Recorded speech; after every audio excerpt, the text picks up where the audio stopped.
best description of a successful shift is when everyone goes home safely. Unfortunately, over the course of our department's history, 71 members have lost their life on duty. What you're about to hear is a real story that nearly made that number 72. A real story of a near miss that nearly cost one of our members his life. However, this one was completely avoidable.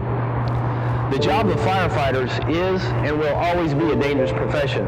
We respond to situations that are chaotic and out of control, and our job is to resolve those situations while minimizing the loss of life and property. There are always unknowns that we can't control, but it's critical that we minimize our risk to those things that we can control. While a rapid response is a hallmark of the firefighting profession, we must do so in a safe and controlled manner, and that includes wearing a seatbelt. We know that entering a burning building without protective gear is absolutely unacceptable, and we need to have that same mindset about responding to an incident without a seatbelt, that it's completely unacceptable. Thank you to this crew for stepping up and sharing their story so that we can all learn from their experience. Injuries resulting from not wearing a seatbelt are not accidents, they're choices. I want everyone to go home. Be careful, be smart, and be safe.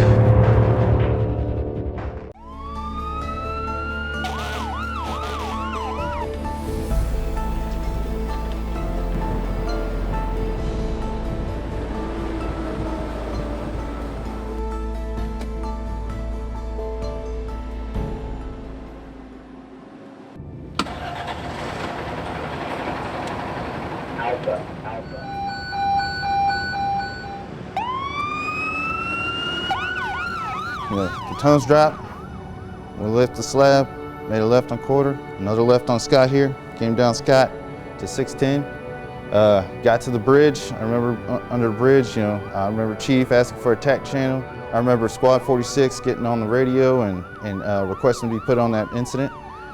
And that's about the last thing I remember, and everything just goes black after that. I was getting dressed, focused on myself, making sure my gear was set and right.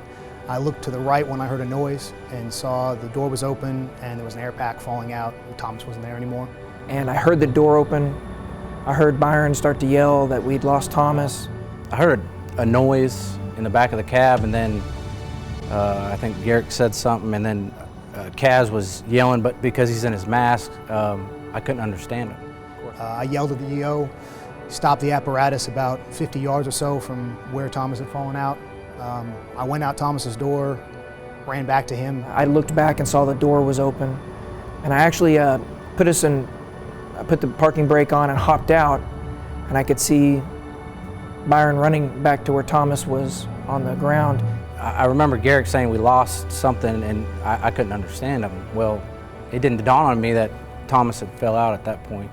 As I get out, that's when I look and I see Thomas laying on the ground. When I saw his body up on that curb, not moving, my first thought was that he was dead. I was just scared. I mean, he wasn't moving, and I was worried, that he was hurt. They found me laying on my side, on my right side. I wasn't moving.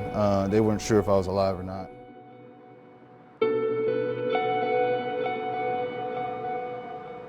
He wasn't moving while I was running back to him.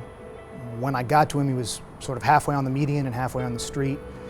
And we had quite a bit of traffic that was passing around us. Got him back on the median, got his mask and helmet off, and was very relieved to see him breathing and moving around a little bit. The next thing I know is I'm in the back of a medic unit, and everything's going on in there. I got people starting IVs on me. I got Kaz talking to me and stuff. So it was a very scary several minutes, and it got a little bit better when we saw he was coming to, but it was still, we were unsure what his injuries were. He had blood up on his face, so we didn't know what his injuries were. It was a bad day. Got him transported down to Herman, and then after that we went down to the hospital. Thomas was talking. He's apologizing to me, and I'm saying, hey, don't apologize to me, it's my fault. I'm the officer, it's my job to get you home safe. And, I failed Thomas that day. I felt like I failed Thomas. I felt like I failed my district chief and making us look bad. And the unfortunate accident happened. It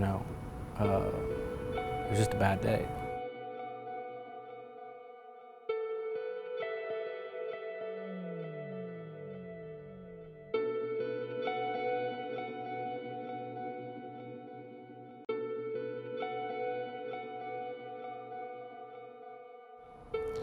I got a 3.5 centimeter tear in my right shoulder. Got 3 anchors in my shoulder. Lucky I didn't get ran over. Lucky I'm able to return back to work. I think we're all very lucky that it worked out the way it did.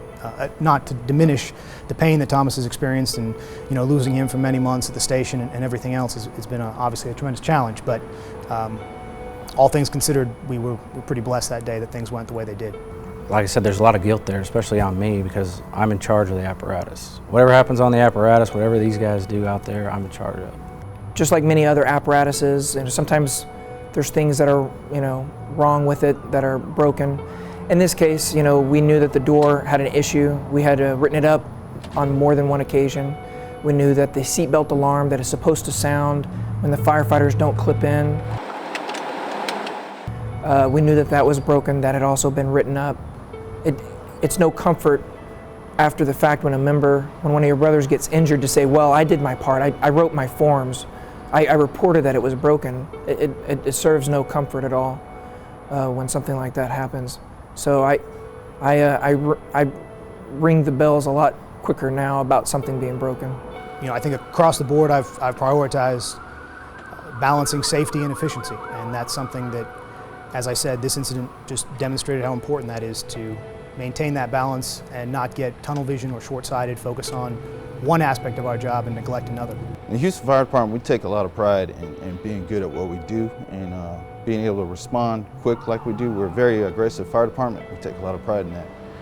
But I think as a department, we need to start taking pride in being safe about things. Prior to the accident, you don't think something like that can happen. You're like, it's a culture in the fire department. Hey, it's a box. Let's get in the pumper and let's go. You're worried about what's going on, what are you responding to, what your assignment's going to be. There's a lot of different things that people might think when they hear of an incident like this, things that they do that possibly make them immune to experience a similar situation. But the fact is, we were driving slowly. We were making a turn that we make a dozen times a day. Instead of hurry up, hurry up, hurry up, hurry up, hurry up, let's slow down. Let's get squared away on our certain benchmarks, and just wear our seatbelts. I think it's a valuable reminder. It's unfortunate that it cost Thomas an injury, but I think a valuable reminder for all of us here and all of the people in this department that it's essential that we prioritize our own safety as well as our responsibility and mandate to serve citizens of the city. So we have to just keep those things in balance and make sure we're being attentive and focused on all the necessary steps as we respond. Not 95% of the time, not 98% of the time, 100% of the time. If the apparatus is in motion, whether you're checking plugs, going on an EMS run, going to a fire call, wear your seatbelt. Put your seatbelt on. If it delays you for 10 seconds, 30 seconds, well, this wouldn't have happened to Ramirez. And as an officer, take responsibility. There's no reason to put yourself in more danger than you already are. But you can't take too much ownership. You can't pay too much attention to those types of details, because even though it feels like what happened to another crew or what happened in some story may not, for whatever reason, happen to you, it all goes out the window. Even if it's just one incident out of 100,000 runs, if it does happen to you, you're going to immediately think about all the things that you could have done a little bit extra just to ensure that. It ain't worth it. Wear your seatbelt.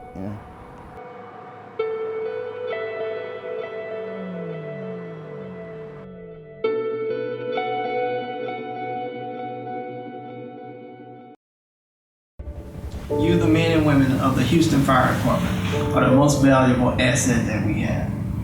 We make life and death decisions every day for others. Today we're speaking about the life and death decisions for you. The first decision you make before the engine, ambulance, ladder, safety, supervisor, district chief, vehicle moves is the decision to put your seatbelts on. We need every member to be responsible for themselves and every supervisor to take ownership for their crews and make sure that we buckle up each and every time an apparatus moves. We risk a lot to save a lot. Sometimes I believe in the Houston Fire Department, our heroes don't put the value on themselves that they should. Value yourself, think about your families, and buckle up. There is no time that you should not be able to wear your seatbelt. Seek opportunity to be safe, not to take unnecessary risks. Until next time, be safe.